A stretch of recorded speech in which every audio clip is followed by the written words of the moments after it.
You're watching the History Fella channel, and in this video we're looking at the Battle of Wilson's Creek. The Battle of Wilson's Creek, also known as the Battle of Oak Hills, was the first major battle of the Trans-Mississippi Theater of the American Civil War. It was fought on August 10, 1861, near Springfield, Missouri. In August, Confederates under Brigadier General Benjamin McCulloch and Missouri State Guard troops under Major General Sterling Price approached Brigadier General Nathaniel Lyon's Army of the West, camped at Springfield. On August 10th, Lyon, in two columns commanded by himself and Colonel Franz Sigel, attacked the Confederates on Wilson's Creek, about 10 miles southwest of Springfield. Confederate cavalry received the first blow and retreated from the high ground. Confederate infantry attacked the Union forces 3 times during the day, but failed to break through. Eventually, Sigel's column was driven back to Springfield, allowing the Confederates to consolidate their forces against Lyon's main column. When Lyon was killed and General Thomas William Sweeney was wounded, Major Samuel D. Sturgis assumed command of the Union forces. When Sturgis realized that his men were exhausted and lacking ammunition, he ordered a retreat to Springfield.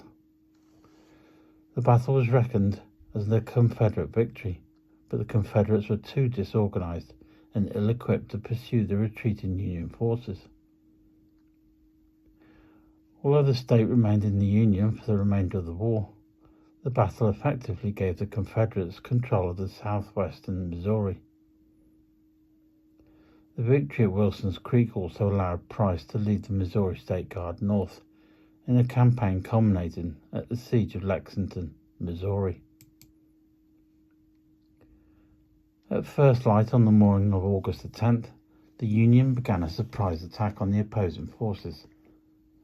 Lyon's force overran the enemy camps and took the high ground at the crest of a ridge, which would become known as Bloody Hill.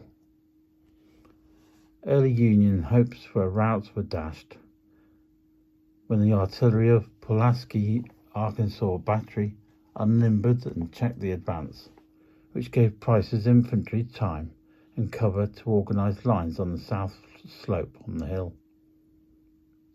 Lyon organized a line on the southern slope of Bloody Hill, from which he launched an unsuccessful counterattack. Price launched a series of frontal and flank attacks, but was also unsuccessful. A shortage of ammunition in the Confederate army was a factor in the Confederates' defeats. The two Union forces lost contact with each other, with no means of communicating or supporting each other if anything went wrong. Sigel's attack was successful at first. The brigade arrived at the Confederate rear soon after dawn. Artillery fire routed the Confederate cavalry units, which were encamped at Sharp's Farm. Sigel began a pursuit, but stopped along Skegg's Branch. During the break, he failed to post skirmishers, leaving his left flank open for an attack. Meanwhile, McCulloch rallied several Confederate units, including the 3rd Louisiana Infantry and the 3rd Division from the Missouri State Guard, to lead a counterattack. Sigel's men mistook the 3rd Louisiana for a 1st Iowa Infantry, which also wore grey uniforms, and withheld their fire until the Confederates were nearly upon them. His flank was consequently devastated by the counterattack, and his brigade was routed, losing 4 cannons. Sigel and his men fled the field, leaving the force under Lyon, Sweeney, and Sturgis holding out alone. With the rout of Sigel's flank, the momentum of the battle shifted in the South's favour. Lyon was wounded twice and worried that the day was lost. He attempted to lead a counterattack. However, Lyon was shot in the heart and the charge fell apart after his death. Lyon became the first Union general to be killed in the war. General Sweeney was shot in the leg, and Major Sturgis, as the highest-ranking regular Army officer, assumed command of the Union Army. Despite still being in a defensible position atop the hill, Union supplies were low and morale was worsening. By 11 a.m., the Union forces had already repulsed 3 separate Confederate charges. Ammunition and men were nearly exhausted, and Sturgis retreated rather than risk a 4th Confederate attack. Henry Clay Wood, in command of a company that helped to cover the retreat, later received the Medal of Honor for the heroism he displayed in keeping his company organized and functioning as it left the battlefield. The casualties were about equal on both sides, around 1,317 Union troops and an estimated 1,232 Confederate, Missourian, Arkansasan soldiers were either killed, wounded, or captured. Though the Confederate force won the field, they were unable to pursue the retreating Union forces to Rolla. Price wanted to start a pursuit of the Union force immediately, but McCulloch refused, worried about the quality of the Missouri State Guard and the length of his supply line back to Arkansas.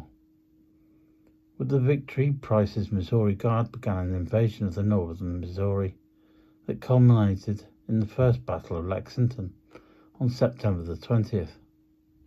The Confederate and Arkansas forces withdrew from the state.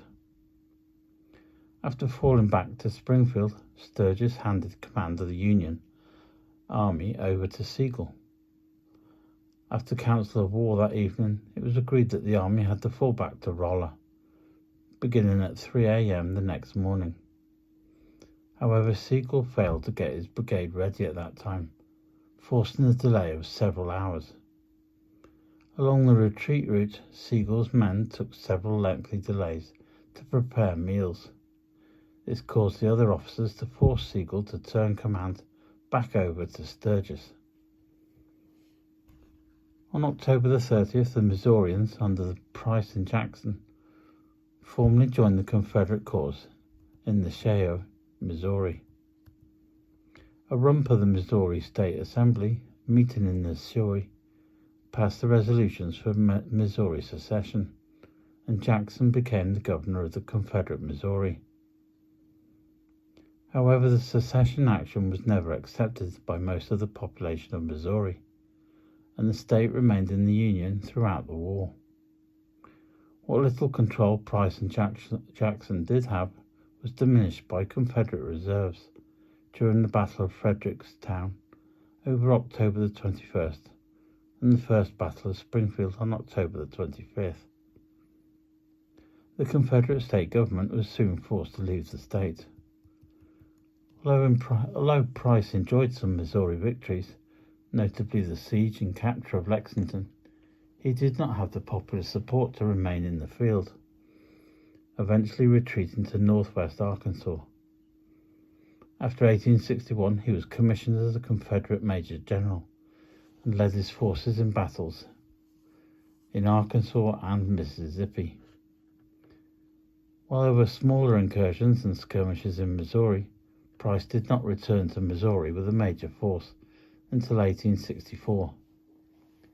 Nevertheless, Missouri suffered extensive guerrilla warfare between Unionists and pro-Confederate bushwhackers, soon as Quantrill's raiders and Bloody Bill Anderson throughout the war. By early 1862, federal forces had effectively pushed Price out of Missouri. An army under Union General Samuel Ryan Curtis pursued Price into Arkansas, where General Earl Van Dorn assumed command of combined forces led by Price and McCulloch. Outnumbered, Curtis nonetheless defeated Van Dorn's Confederate Army of the West at the Battle of Pea Ridge on March the 6th to the 8th, ending an attempt by a major Confederate force to occupy Missouri until Price's raid in 1864. The Battle of Wilson's Creek was the first major battle fought west of the Mississippi River.